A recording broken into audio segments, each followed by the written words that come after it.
সকাল থেকে না খেয়ে সন্ধ্যায় হলদি ইভেন্টে গিয়ে ইচ্ছা মতো খেলাম, এটাই বাস্তব। হা হা হা। দেন নেক্সট ডেতে কি করলাম সবকিছুই শেয়ার করবো আজকের এই ব্লগে আপনাদের সঙ্গে। আসসালামু আলাইকুম, hello everyone, this is Silvi and I am from SR stories. I hope you all are doing good. Normally তো আমরা 12টার পরেই খাওয়া দাওয়া করি, এই জন্য সকালবেলা হচ্ছে আজ রান্না করছে ছোট মাছের তরকারি, আলু টমেটো দিয়ে। আমার মোটামুটি ভালোই লাগে।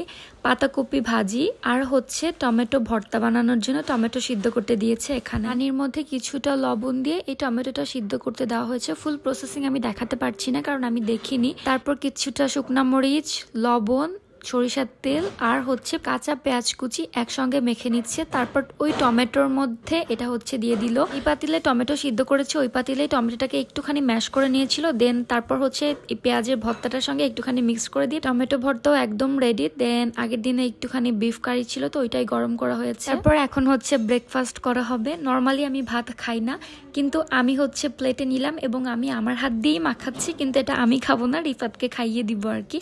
আপনারা জানেন ইতিমধ্যে যে আমি রিফাতকে সবসময় খাওয়াই দেই। নর্মালি বাসে থাকলে ওকে আমি নিজে হাতে খাওয়াই দেই, এই আর কি। বেশ কিছুটা সময় পর এখন হচ্ছে আমি রেডি টেডি হয়ে বের হয়ে গেলাম, কারণ এখন হচ্ছে আমি জিমে যাচ্ছি। আর এখন আমি যাচ্ছি হুজুর সেজে, একটু পরে হয়ে যাব খেজুর, এটাই বাস্তব। আজ এসেছি লেট করে, বাট যাবো তাড়াতাড়ি, কারণ আমাদের আজ হচ্ছে সন্ধ্যার পরে একটি হলুদের দাওয়াত আছে। A few moments later. হলুদের প্রোগ্রামগুলি তো নর্মালি সন্ধ্যার পরেই হয়। আজকের হলুদের প্রোগ্রামে যাব কি যাব না এটা নিয়ে একটু কনফিউজড ছিলাম। কি পরবো না এটা নিয়ে চিন্তা করতে করতে সালোয়ার কামিজ পরে হলুদে যাচ্ছি। আমি প্রথমে ভেবেছিলাম শাড়ি পরবো, তারপর রিফাত বললো সালোয়ার কামিজ পরার জন্য, মানে ওই আর কি, কনফিউজ থাকলে যা হয়। দেন হচ্ছে ইয়েলো কালারের থ্রি পিসটা পরে এসেছি। এই থ্রি পিসটা আমি আগেও পরেছিলাম, অনেকে আমাকে জিজ্ঞাসা করেছেন কোথা থেকে নিয়েছি। এটা হচ্ছে আমি সাভার সিটি সেন্টার থেকে নিয়েছিলাম অনেক দিন আগে, মিনিমাম 1 বছর হয়ে গিয়েছে আর কি। আজ যার হলুদের ইভেন্টে এসেছি সে হচ্ছে রিলেটিভই হয় আমাদের, সম্পর্কে আমাদের চাচা হয়। আজ হলদি ইভেন্টে একটু তাড়াতাড়ি এসে পড়েছি। নর্মালি আমি জিম থেকে বাসায় এসে দেন হচ্ছে খাওয়া দাওয়া করি, বাট আজ হচ্ছে সাজুগুজুর কারণে একটু কিছু খাইনি, এসে ফ্রেশ হয়ে জাস্ট রেডি হয়ে নিয়েছি। অনেক বেশি ক্ষুধা লেগে যায়। দেন হচ্ছে আমরা এখানে এসে দোকান থেকে কিছু খাওয়া দাওয়া করছিলাম। তার মধ্যে প্রথমে হচ্ছে একটুখানি কফি খেলাম, দেন হচ্ছে অল টাইমের এই চকলেটি ফ্লেভারের এই কুকিজটা নিয়েছিলাম, খেয়ে বেশ মজাই লেগেছে। আর এমনিতেও আমি অনেক বেশি হাংরি ছিলাম, এগুলো খেতে না খেতেই হচ্ছে আমাদের খাবার দিয়ে দেয়। আজ হলুদে খাইয়েছে হচ্ছে চিকেন বিরিয়ানি। নর্মালি গিয়ে কোথাও এত বেশি রাইস আমি খাই না, বাট এই হলুদে গিয়ে আমি অনেকগুলা রাইস খেয়ে ফেলেছিলাম। আমার অনেক ক্ষুধা ছিল পেটে। খেতে খেতে আজও আমি আমার প্লেটে এলাচ পেলাম, কিন্তু আজ আর রিফাতকে খাওয়ালাম না, এটাই বাস্তব, কি আর করার। খাওয়া দাওয়া শেষে একটুখানি ছবি আর ভিডিও মেক করতে না করতে হবে জামাইয়ের এন্ট্রি। জামাই খুব সুন্দর অ্যান্ড গর্জিয়াস ভাবে এন্ট্রি নিচ্ছিল, অ্যান্ড স্টেজে অনেক কিছু সাজিয়েছে, সেগুলোর একটুখানি ভিডিও করে রেখেছি এবং অলসো তোমাদের সঙ্গে শেয়ার করছি। আমার কাছে এই হলুদের ডালাটা অনেক বেশি ভালো লাগছিল। এখানে সবাই উড়াধুরা নাচ দিচ্ছিল, তো ওগুলাই হচ্ছে যে রেকর্ড করলাম। আস্তে আস্তে জামাইও স্টেজে চলে আসলো এবং হলুদের পর্ব শুরু হলো। আমাদের বাড়ির লোকদের হলুদ দেওয়া হলে আমরা এখান থেকে চলে যাই, কারণ আমাদের বাসা বেশ খানিকটা দূরে ছিল, এই জন্য আর কি। The next day. নেক্সট ডেতেও সকাল সকাল উঠে আমি হচ্ছে এখন রেডি হয়ে নিলাম, কারণ এখন হচ্ছে আমি আমার আম্মুর সঙ্গে দেখা করতে যাচ্ছি। A few moments later.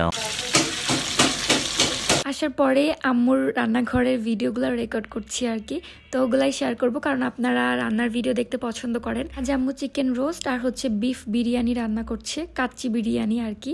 তো এটার জন্য আগে থেকেই বিফগুলো ম্যারিনেশন করে রেখেছিল। আমি এখানে আসার পূর্বেই আম্মু সবগুলো প্রসেসিং করে ফেলেছে, না হলে অবশ্যই রেকর্ড করে রেসিপি ভিডিও আপনাদের সঙ্গে শেয়ার করতাম। আপনারা যেমন এগুলি ভিডিও লাইক করেন, আমার এগুলি ভিডিও মেক করতে অনেক বেশি ভালো লাগে। আজকের ভিডিওটি কে কোথা থেকে দেখছেন অবশ্যই কমেন্টস করে জানাবেন। রান্নার শুরুতে আমার আম্মু পেঁয়াজের ব্রেস্টটা বানায়, তো ওইটার তেলটা ছিল গরম, তো ওইটাই আর কি মাংসের উপরে দিয়ে দিয়েছে আর কি। এখানে এসে দেখি আম্মুর একটি পেঁয়াজ কাটার বা সবজি কাটারের এই মেশিনটা আছে। অনেকদিন ধরে অনলাইনে এটা দেখছিলাম, ভাবছিলাম কিনবো, কিন্তু এখানে আসার পর আমি খুবই হতাশ। এটা দিয়ে কাটার পর কেউ এটা কিনবেন না প্লিজ। একেবারেই যারা পেঁয়াজ কাটতে পারে না তাদের জন্য এটা ঠিক আছে, বাট আমি তো একটু হলেও পারি, আমাদের জন্য এটা না। মাংসের উপর দিয়ে কিছুটা বিরিয়ানির মশলা অ্যাড করছিল, আর এখানে একটা খুবই বাজে ধরনের ফুড এক্সপিরিয়েন্স আমি করছিলাম। এটা কোথাও থেকে দেখিনি, বাট এভাবে উল্টাপাল্টা এক্সপিরিয়েন্স করতে আমার ভালোই লাগে। লাইক গুড় আর টক দই একসঙ্গে মিক্স করলাম, একটু দেখতেও ভালো লাগতেছিল না। তারপর উপর দিয়ে কিছুটা বাদাম দিয়ে দিলাম, বেশ মোটামুটি। তারপরে একটুখানি খাওয়া যাচ্ছিল, দেন খেয়েই ফেললাম, নষ্ট করে লাভ নাই। আস্তে আস্তে মাংসটা রান্না হচ্ছে, আর এদিক দিয়ে হচ্ছে কাচ্চির আলুগুলো আম্মু একটু ভাজি ভাজি করে নিচ্ছিল, আর এটা হচ্ছে দমে বসিয়েছে। তখন আমি কাছে ছিলাম না, এই জন্য আর কি এটা রেকর্ডও করা হয়নি। আম্মু কিচেনে সবকিছু করছিল, আমি তার অল টাইম কিচেনে থাকি না এই জন্য। তারপর আম্মু হচ্ছে রোস্ট রান্না করছে। বিরিয়ানির সঙ্গে রোস্ট খেতে আমার ভালোই লাগে, আপনাদের কার কেমন লাগে সেটা কমেন্টস করে জানাতে পারেন। আজ এই পর্যন্ত। I hope you guys enjoy this video, let me know in the comments আজকে ফুল ভিডিওটি আপনাদের কাছে কেমন লাগলো। গাইস কাচ্চি লুকটা খুব সুন্দর এসেছিল, বাট এটা পরবর্তীতে মিক্সড হয়ে গিয়েছে। বাই।